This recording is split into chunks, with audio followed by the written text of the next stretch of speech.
Hello all అందరూ ఎలా ఉన్నారు? నేను మీ పుష్ప. ఈ రోజు వీడియోలో టేస్టీగా సింపుల్గా క్యారెట్ హల్వా ఎలా చేసుకోవాలో చూపించేస్తాను. వీడియోని ఎక్కడ స్కిప్ చేయకుండా ఎండ్ వరకు చూడండి. అలాగే ఛానల్ని సబ్స్క్రైబ్ చేసుకోవడం మర్చిపోవద్దు. ఈ టేస్టీ క్యారెట్ హల్వా ఎలా చేసుకోవాలో చూసేద్దాం. దీనికోసం ముందుగా స్టవ్ వెలిగించి ఒక మందపాటి గిన్నెని పెట్టుకొని ఇందులో 2 స్పూన్లు నెయ్యి వేసుకొని, నెయ్యి వేడెక్కిన తర్వాత బాదం, జీడిపప్పు, కిస్మిస్ని కూడా వేసుకొని 1 నిమిషం పాటు దోరగా వేయించుకోవాలి. ఇలా వేగిన తర్వాత ఇందులో మనం ముందుగా కట్ చేసి పెట్టుకున్న క్యారెట్ తురుమును కూడా వేసుకోవాలి. నేను ఇక్కడ కేజీ క్యారెట్ తీసుకున్నాను. ఆ క్యారెట్ని తురుము చేసుకొని ఇందులో వేసుకుంటున్నాను.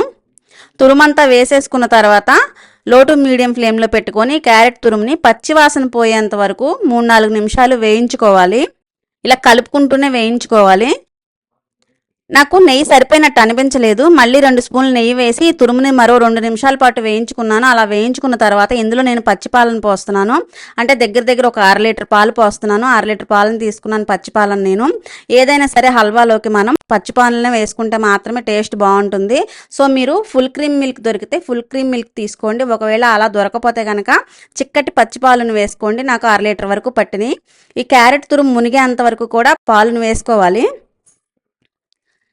ఈ పాలన్నీ పోసుకున్న తర్వాత ఒకసారి బాగా కలుపుకోవాలి. మనం తెలుస్తుంది మనకి ఈ క్యారెట్ తురుము మునిగేంత వరకు పోసుకోవాలి పాలు. ఇలా పచ్చి పాలు పోసుకోవడం వల్ల టేస్ట్ అయితే చాలా బాగుంటుంది. ఇలా ఒకసారి కలుపుకొని మనం మూత పెట్టి 4-5 నిమిషాల పాటు ఈ క్యారెట్ తురుము ఉడికేంత వరకు ఉడికించుకోవాలి. స్టవ్ని లో టు మీడియం ఫ్లేమ్లో పెట్టుకొని.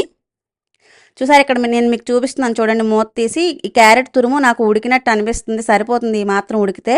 పాలల్లో బాగా ఉడికింది కదా. ఇలా ఉడికిన తర్వాత నేను 1.5 కప్పు షుగర్ని తీసుకుంటున్నాను. మీరు మీ టేస్ట్కి తగ్గట్టుగా చూసి తీసుకోండి. నాకైతే ఇందులోకి 1.5 కప్పు సరిపోయింది. ఈ షుగర్ అంతా వేసుకొని కూడా ఒకసారి బాగా కలుపుకోవాలి కరిగేలాగా. ఎప్పుడైనా ఇంటికి గెస్టులు వచ్చినప్పుడు కానీ, మనకి స్వీట్ తినాలనిపించినప్పుడు కానీ, ఏదైనా పూజలు, నోములు, వ్రతాలు అలాంటివి ఉంటాయి కదా, అలాంటప్పుడు కూడా ఈ స్వీట్ చేసుకుంటే చాలా బాగుంటుంది. ఈజీగా అయిపోద్ది. ఎక్కువ టైం కూడా పట్టదు. మనకి క్యారెట్ తురుముకుంటే చాలు, సింపుల్గా అయిపోతుంది అరగంటలో.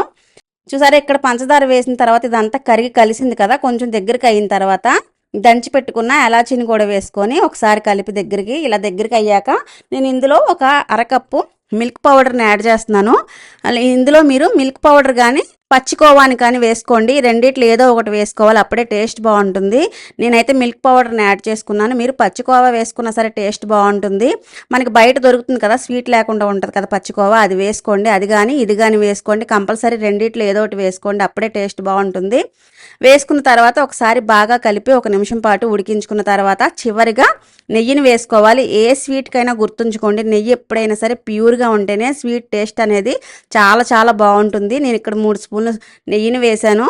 నెయ్యిని వేసుకొని ఒకసారి కలిపి స్టవ్ ఆఫ్ చేసుకోవడమే. అంతే, సింపుల్గా టేస్టీగా క్యారెట్ హల్వా రెడీ అయిపోయింది. మీరు కూడా తప్పకుండా ట్రై చేయండి. టేస్ట్ అయితే చాలా బాగుంది. అప్పటికప్పుడు ఈజీగా చేసేసుకోవచ్చు. మీరు కూడా ట్రై చేసి మీకు ఎలా అనిపించిందో నాకు కమెంట్ సెక్షన్లో కమెంట్ చేయడం మర్చిపోవద్దు. అలాగే వీడియోని మీ ఫ్రెండ్స్కి, ఫ్యామిలీస్కి కూడా షేర్ చేయడం మర్చిపోవద్దు. ఈ రెసిపీనే కాకుండా మీకు ఏదైనా రెసిపీ కావాలన్నా సరే నాకు కమెంట్ సెక్షన్లో కమెంట్ చేస్తే కంపల్సరీ చేసి చూపిస్తాను. చూస్తే నేను నోరు ఊరిపోతుంది కదా. మరో వీడియోతో మళ్ళీ కలుద్దాం. బాయ్.